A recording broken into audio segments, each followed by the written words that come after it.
രാഗഗാനം പോലെ അഴകിൻ്റെ അല പോലെ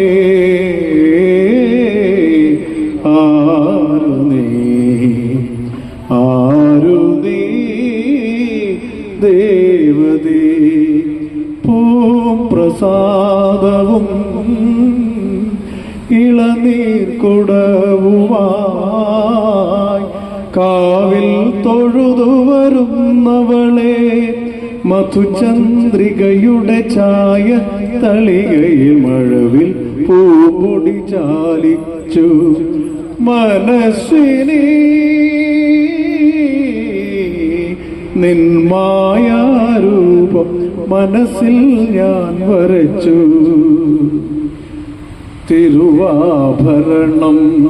ചാർത്തി വിടർന്നു